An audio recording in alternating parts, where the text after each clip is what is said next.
Yeah? Yeah? Okay. So, I'm Floyd.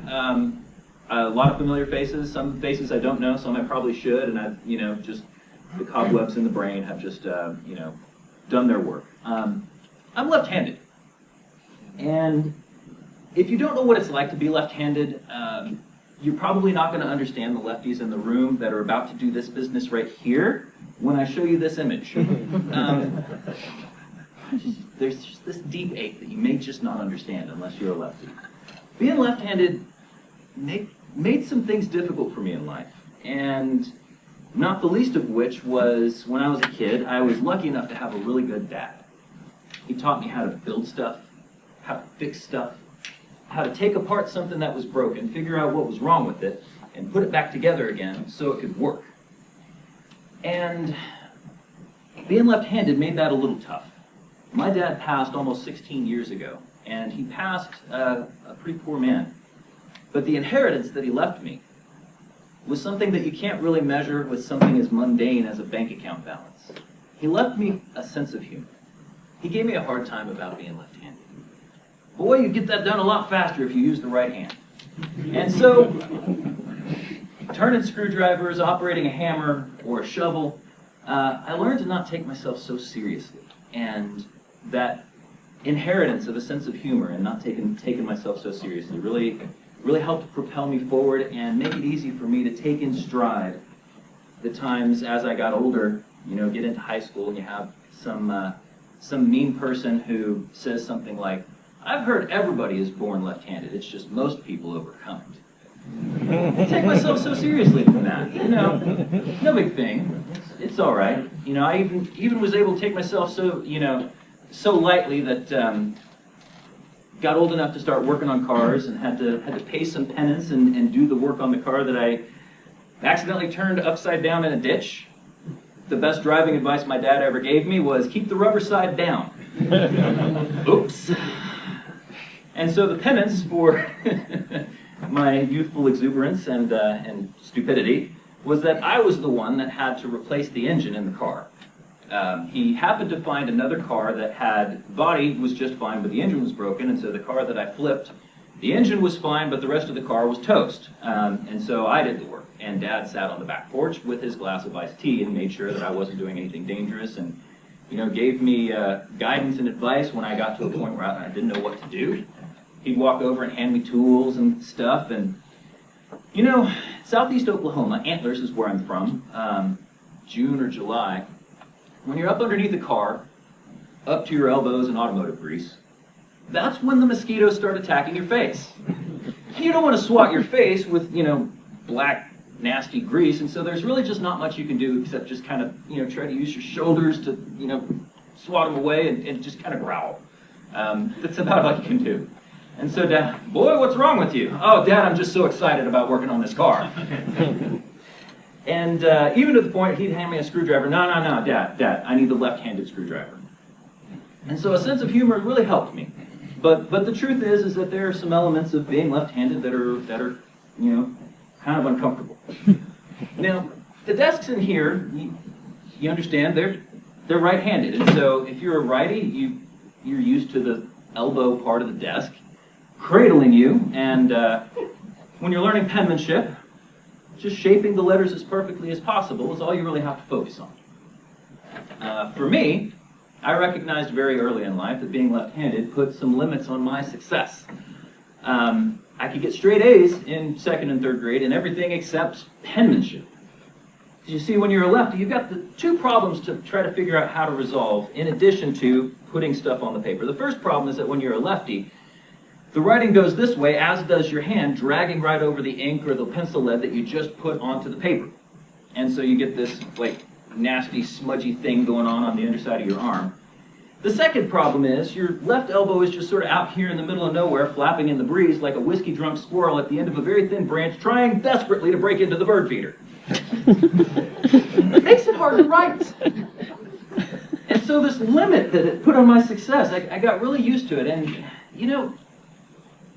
being different. I got used to being different, being unusual, out of the ordinary. And I can be grateful that that difference didn't really cost me a whole lot. Like my parents didn't have to worry about when I left the house, if being left-handed might put me at risk for being assaulted.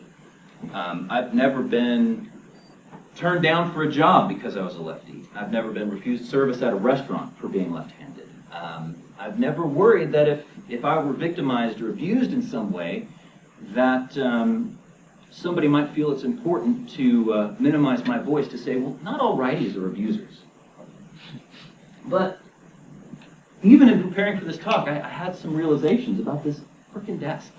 And that is, I've had some back trouble throughout my life. And one of the things that I hadn't really considered until I was preparing for this time with you all right now is that maybe twisting or leaning awkwardly to one side in order to be able to write well might have contributed to some of the troubles that I've had with my back.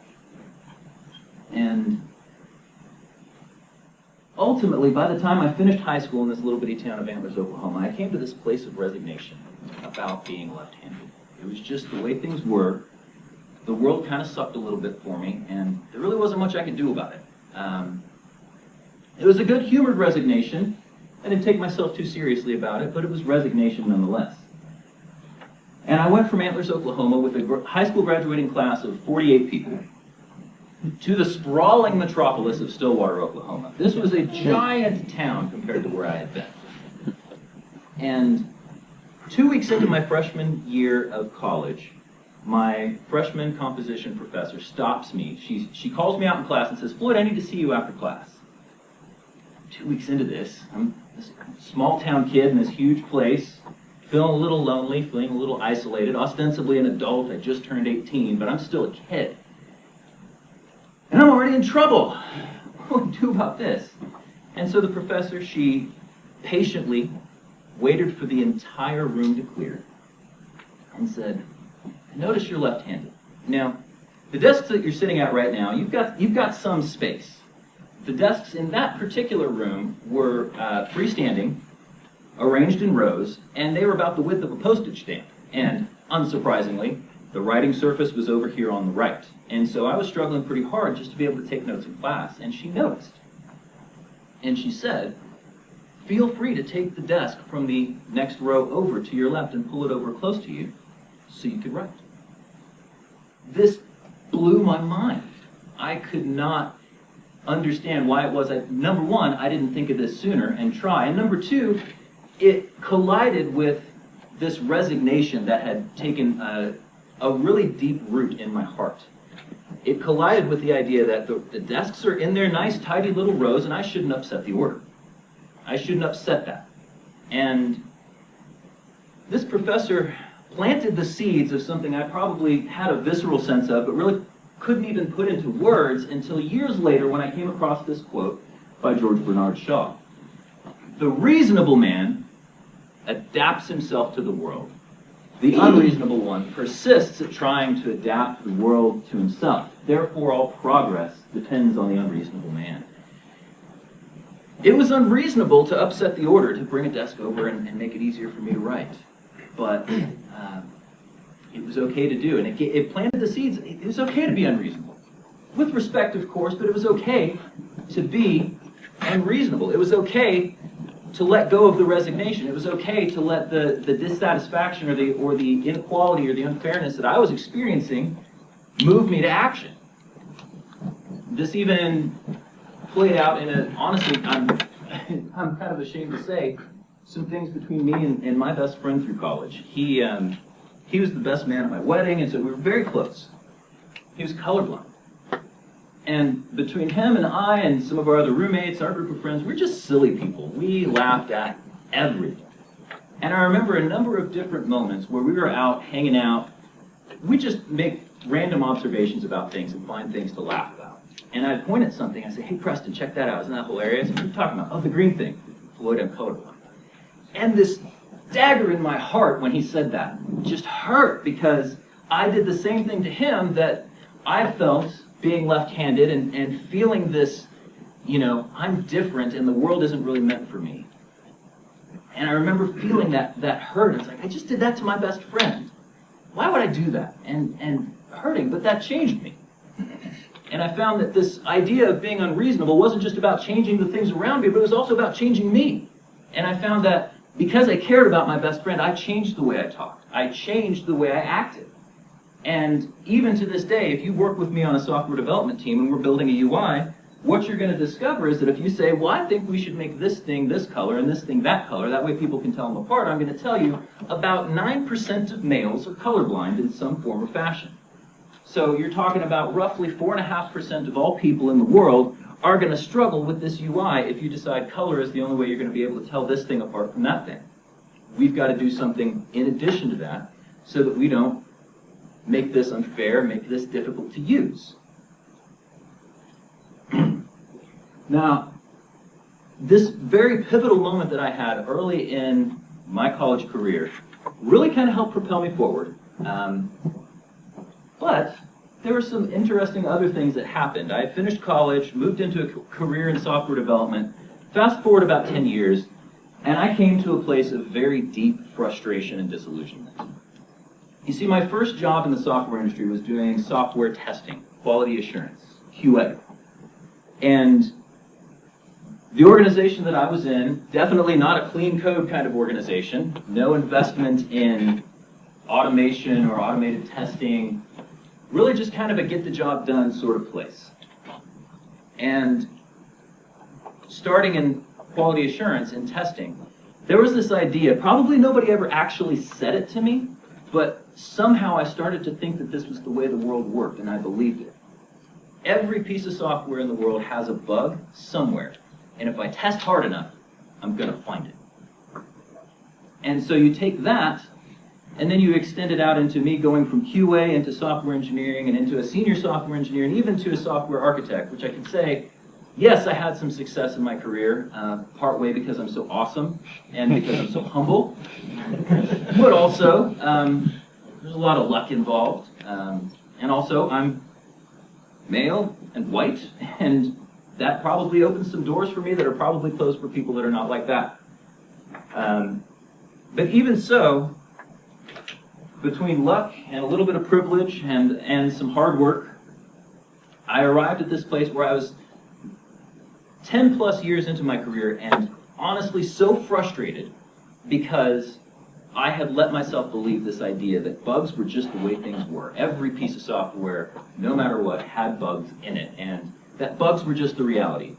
And going from a junior software engineer to a senior and even to an architect, I began to understand more and more and more and more how much of a problem it was for me to communicate with people that weren't programmers and have any kind of credibility, and also try to recruit them into this belief that bugs are just the reality. This is just the way things were.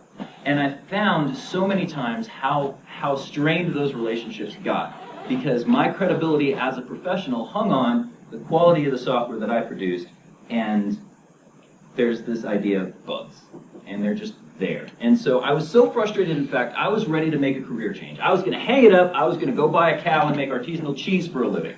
I was done. And in a last-ditch effort to try to hang on to this career that I still loved and still wanted to continue doing, I started searching for answers about professionalism, about code quality, and I came across the writings of an Uncle Bob Martin. We are very honored to have him here today.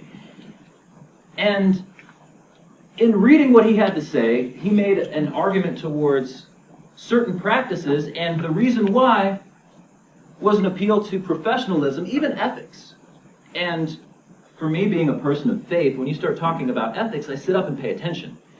I'm ashamed to say, like many people of faith, when colliding with a worldview that's different than my own, I got really pissed off. And Uncle Bob, I was really mad at you at that point in my life, and I was certain you were a charlatan, and that you sat in your ivory tower and wrote books, and wrote blogs, and did conference talks, and didn't actually have any connection to the real craft of software development. And I set out on a journey to prove that. Here's what I found instead. There was a company called Eighth Light, a company that Bob and his son Micah co-founded. And I discovered writing from people other than Bob that lined up with what I was reading from him. Okay, so apparently he's convinced all of these people, but he's their mascot or something. He's not doing any actual coding, I'm sure of it. And I kept digging, and I kept looking, and I kept searching, And I found this one particular page that talked about who 8th Light was as a company. And at the top of the page, it said, "We are principled." And about midway down, I found this sentence that said, "If you find a bug in the software that we build, we will fix it. We will fix it for free, and we will fix it as soon as possible." And that completely changed me. I came to a point in my career at that point where I had come to that same resignation that I had about being left-handed. That same thing showed up again, except this time it was just the reality of bugs were always going to be there, and I just have to deal with it. And that changed it for me. And it changed it for me because I reflected back on all of the organizations that I'd been a part of up until that point. And I thought, if any of these software development organizations, any of these companies that I had been a part of, had adopted a policy like this, fixing bugs for free, they would have hemorrhaged money and been out of business in less than a year, every single one of them. And I thought, this guy is betting the farm on craftsmanship and on quality. And this company, 8th Light, if they really have a policy like this, they could not survive if the reality of writing software for them was the exact same reality that I faced. And it changed it for me, completely. My practices changed. The way I wrote code changed. The way I communicated with my peers changed. The quality of what I did went up. And the quality of what my team did, because I collaborated with them and helped them develop these skills, went up. The organization that I was in at that point, ostensibly a Scrum organization, and if you don't know what Scrum is, it's this thing where you have to wear a funny hat and do a special dance every day. I'm kidding. 5 different Scrum teams, and all working on the same product, and I found that our team, got a little cocky. We were like, we'll take the hard problems because we had the confidence to know that we could solve the hard problems and do it well. We had the confidence to know we didn't have to deal with one of the typical anti-patterns of software development where you fix a bug and then another bug shows up as a result of it. So you fix that. And then this bug over here shows up. And you fix this one. And then another bug over here shows up. And then you fix this one, and this bug over here that you fixed earlier shows back up. It's bug whack-a-mole. You whack this one, and it shows up over there. You whack this one, and it shows up over there. Whack this one, and it's back over here. No! And this reality wasn't the reality for us. We were able to change what we did, improve the quality of what we did. And people started taking notice of this. Meanwhile, at this very same company, and I say ostensibly Scrum because what I'm about to describe to you is probably something that a good Scrum trainer would probably advise against. Of these 5 Scrum teams, we all shared a common review meeting. And so what that means is every 2 weeks in this case, all of the teams would come together in the same room and go over, this is the work that we did, here are the features that we built. And let me tell you, that meeting was awful. It was terrible. 5 different groups of about 8 or 9 people, all presenting, this is what we did. And bear in mind, this was a commodities trading and risk management software suite. C# code base, about 2 million lines of code. And so it was huge, it was sprawling, and the content needed a Surgeon General's warning, do not operate a vehicle or heavy machinery while dealing with this content. It was instant narcolepsy. It was incredibly dry, incredibly boring. And of course the teams all would get up there and they would read their PowerPoint presentation to you, even though it was on the screen and you could see the words for yourself. Just an absolutely useless meeting. Now I said, I felt this empowerment, this agency of being unreasonable. And I'll admit to you, being unreasonable and giving yourself permission to be unreasonable, at least for me, doesn't always show up in the best way. And getting so fed up with this meeting, I got frustrated and I was determined. I'm going to show them how stupid this meeting is. I'm going to show them. And so I started volunteering to do the presentation for my team. And so things like Gollum and Ceiling Cat and the Jackie Chan WTF meme started showing up in my presentation because I thought if I can sneak in some crazy crap into my presentations, sprint after sprint after sprint. I'll bet you I can fly it in under the radar. People aren't going to notice. And then I can go to my boss here in a couple of months and say, do you have any idea how much crazy crap has been in those presentations that nobody has noticed? Here's what happened instead. People started paying attention. They started asking questions. Now, I didn't just throw this in here for no reason. I mean, I took some time to create the presentation in a way that, it actually meant something. Gollum was dealing with currency conversion, and Ceiling Cat, I think, had something to do with price curves. I'm not quite sure. It's been a while. But here's the thing that happened. People started paying attention and asking questions. Actual, real, collaboration that happened in these meetings. Other teams started doing the same kinds of things. And this meeting that I thought was absolutely stupid and a waste of time actually started accomplishing things. In an attempt to destroy this meeting, I accidentally improved it. Oops. It had such an impact between the drastic change that happened to me as a craftsman and also being able to communicate in a way that inspired people. Let's actually collaborate. Let's actually make this useful. My company started trusting me to interview people and decide whether or not these people should be programmers at our company. And I have to say, here in Tulsa, Oklahoma, interviewing programmers can be really, really fun. I remember this one interview. We usually interviewed in pairs, so there would be two people's opinions that could weigh in on whether or not this was the right person for us to hire. My pair was sick, and so it's just me and this person, and I started asking simple interview questions like, well, can you explain to me the difference between an interface and an abstract class in C#? And he gave me an answer that was ostensibly in English. He said something like, well, the interface, its discriminators are internal, and an abstract class is external. Okay. Right. So then I turned to a classic programming problem, FizzBuzz. And so if you don't know what FizzBuzz is, it's a programming problem where the goal of the exercise is to print the numbers 1 to 100. For the numbers that are divisible by 3, rather than printing the number itself, you print the word fizz. For the numbers that are divisible by 5, you print the word buzz. And so the output from a FizzBuzz program would be 1, 2, fizz, 4, buzz, fizz, 7, 8, fizz, so on. And so I explained the rules to this candidate, this poor guy. And I slid a sheet of paper across the table to him, and I said, just show me, just kind of sketch out how you would make this algorithm work. And so he started writing, and he started talking, and he started saying some things that really just gave me some cause for concern, like, okay, so this is 1/3 fizz over buzz, and he just started writing, and somewhat talking to himself, somewhat like trying to tell me how he's solving his problem, and he finishes, and he's got this look of satisfaction on his face. I've got it, it's 5.14. And he slides the paper back over to me, and it doesn't look like pseudocode. It looks like he gave me his algebra homework. This is an actual shot from the paper. Needless to say, he didn't get the job.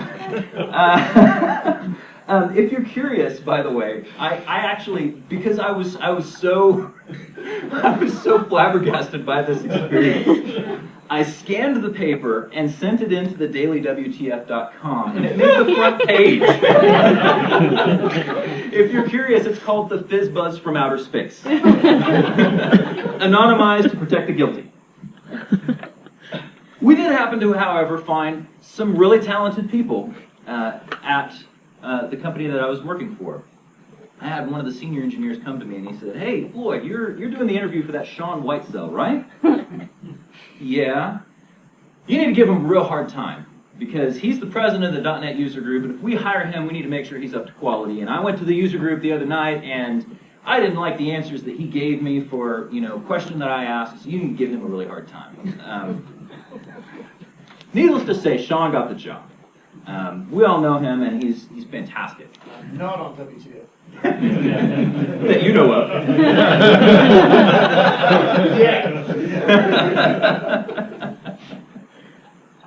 And Sean started doing this thing where he was encouraging everybody, let's do these brown bag lunches. Let's get some learning happening in this place. And somehow the rumor of me being, relatively okay at writing code and talking in front of people made it to Sean. And so Sean came and found me one day and said, "Hey, Floyd, I'm doing this brown bag lunch thing, and I want you to teach us some stuff about whatever."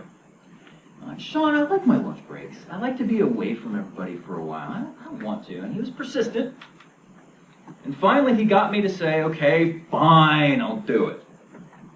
And then repeatedly over a period of months, he would come back to me, "Hey, Floyd, will you teach us about solid? Hey, Floyd, will you teach us about this?"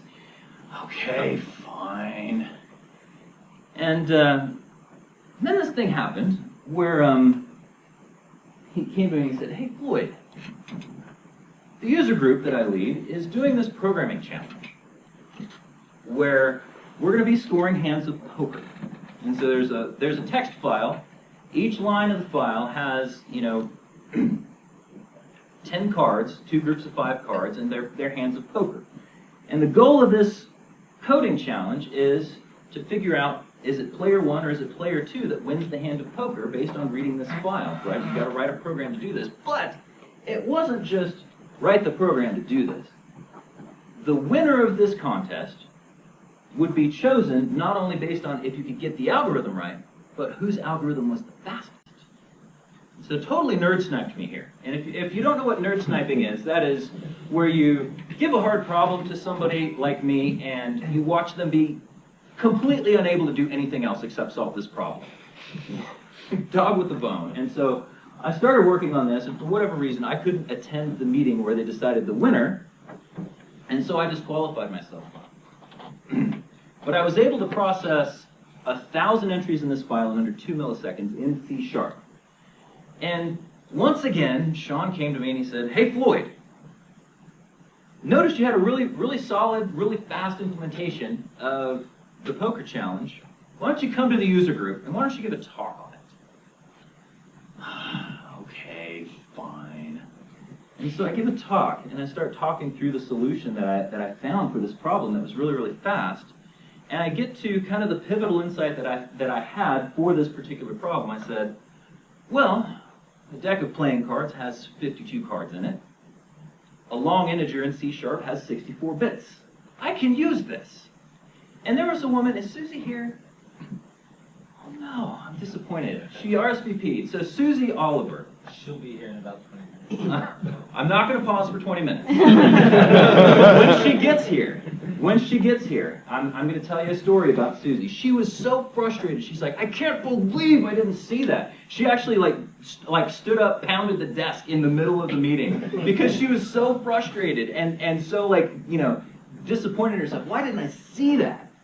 And this lightning strike moment for her just helped me understand, wow, I like doing this. This is fun. I'm enjoying this. And so one user group talk became 2, became 3 or 4. Then it went to Tulsa Tech Fest, which is a local, technology conference. And then, as Sean is so adept at doing, bringing in interesting people from out of town, like Dallas, people like Michael Perry here. He said, "Hey, Floyd, Michael Perry, he authors for this company called Pluralsight. You should talk to him about that. I think you'd make a good Pluralsight author." Okay, so I start looking into that, and I start talking with Michael, and I start writing Pluralsight courses. And from there, Tech Fest again, Kansas City Developer Conference. I just found that I'm really enjoying being able to be here with people like you, being able to talk and to share my perspective. Hopefully, you guys get to learn a little bit from me and share what little bit that I know. And I have to say, I'm incredibly grateful for this community of people. Very humbled that you take your time to listen to me rant and rave for a while. But I have to say as well, we're here with one of the pioneers of our industry, Uncle Bob Martin. And so thank you very much for betting the farm on craftsmanship and on quality. It had a huge impact on me. And for you, Sean, thank you for seeing the good in me, for pulling the good things out of me, sometimes for dragging them kicking and screaming out of me. I very much appreciate it. Some very influential people in my life. It is your fault, you two, that I am the way that I am today. Whoa. Thank you.